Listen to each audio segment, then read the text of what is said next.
Selamat datang kembali di Fragrance Pen Pals.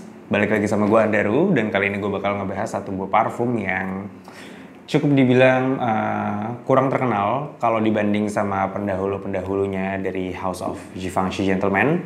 Let's say Givenchy Gentleman EDT. Lalu yang Cologne juga cukup terkenal. EDP itu menurut gue paling hype karena wanginya digadang-gadang mirip sekali sama Dior Homme Intense. Tapi apakah Givenchy Gentleman Let's say EDT Intense ini worth it untuk dibeli? Kita akan bahas.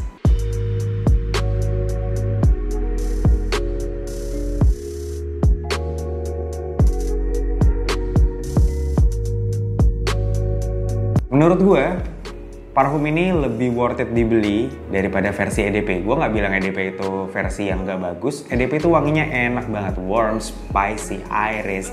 Emang sedekat itu sama Dior Homme Intense.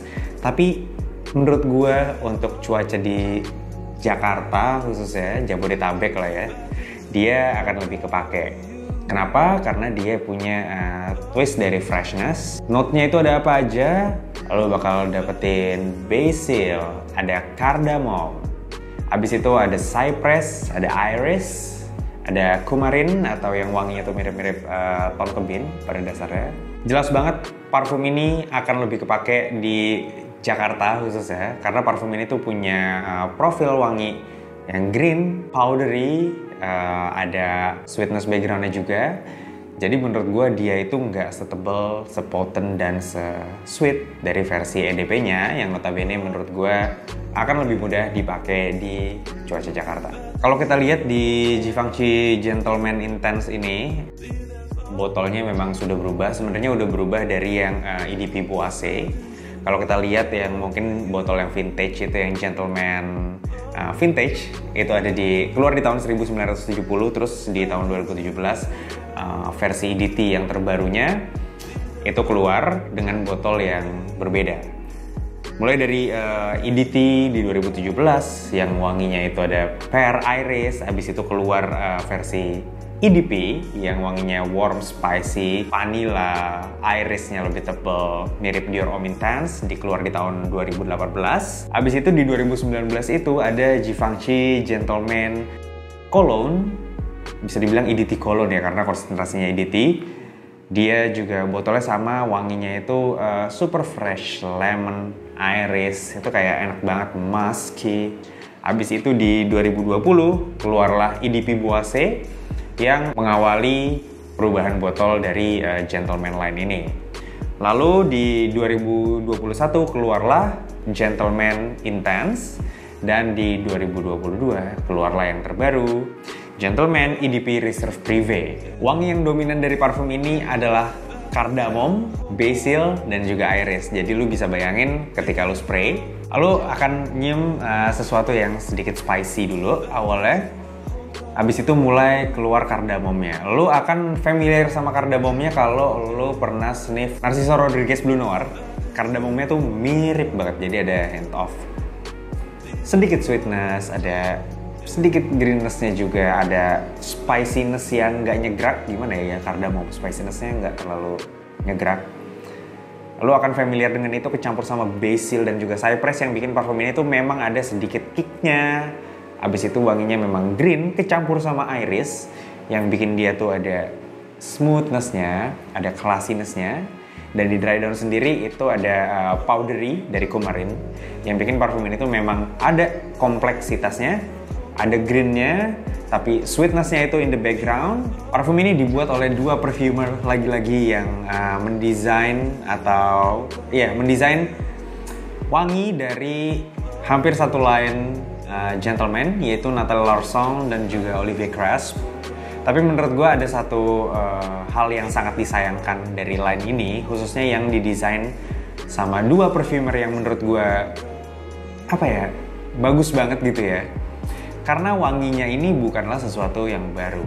Let's say EDP Gentleman EDP, wanginya, vibe-nya mirip sekali dengan Dior Homme Intense. Lalu ada Gentleman Cologne, wanginya, vibe-nya mirip sekali dengan Dior Homme Cologne. Lalu ada Gentleman Intense, yang wanginya itu Vibe-nya mirip sekali juga dengan Dior Homme Homme. Apakah lini gentleman ini secara tidak langsung, quote-unquote, mengcopy lainnya Dior Homme? Ya, nggak tahu. Tapi yang penting kalau misalnya kita nggak ngelihat perbandingan antara lainnya dari Dior Homme, yang notabene kualitasnya lebih bagus dan harganya juga lebih mahal, parfum ini individually untuk lainnya Gentleman itu worth it banget dibeli. Jadi pertanyaannya, mending mana nih? Gentleman Intense atau Gentleman EDP? Menurut gue parfum ini better. Bukan dari segi wangi, karena itu personal, tapi dari segi yang pertama, lebih gampang dipakai di Jabodetabek, apalagi di Indonesia lah mostly gitu ya, kecuali beberapa daerah yang dingin memang. Yang kedua, lebih gampang dicari, karena yang EDP itu udah susah banget dicari khususnya di Indonesia, lo harus cari di luar negeri seenggaknya, atau kalau misalnya ada di sini pun harganya mahal banget. Dan ini harganya lebih murah. Ini gue dapat di harga 850 ribuan tester, nanti linknya akan gue taruh di bawah. Bedanya itu tester sama yang tidak tester sama yang original adalah untuk yang tester ada tulisan EDT Intense-nya di sini. Tapi menurut gue nggak masalah karena yang penting wanginya ya. Baru ada Scarlet Acne Facial Wash. Manfaatnya antara lain membantu membersihkan wajah dari kotoran yang dapat menyumbat pori-pori, mencerahkan noda bekas jerawat, dan menjaga kelembapan wajah serta menenangkan kulit yang meradang.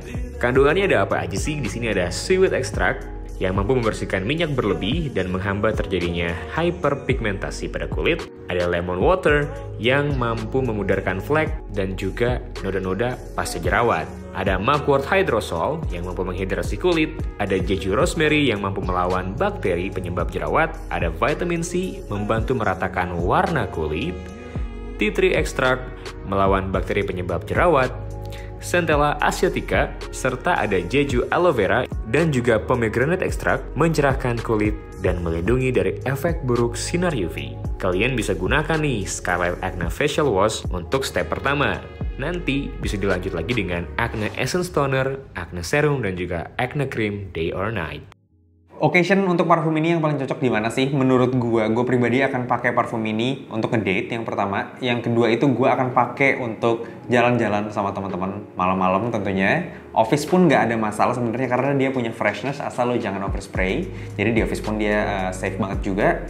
Mass pleasing, orang-orang bakal suka. Performance oke banget di kulit gue minimal 8 jam. Projection di 2 jam awal cukup strong. Jadi menurut gue tadi, jangan pernah overspray parfum-parfum yang ada profil sweet powdery-nya, kecuali misalnya lo emang di dalam gedung, di dalam ruangan AC yang notabene itu dingin dan orang nggak bakal keganggu sama scent profile yang kayak gini.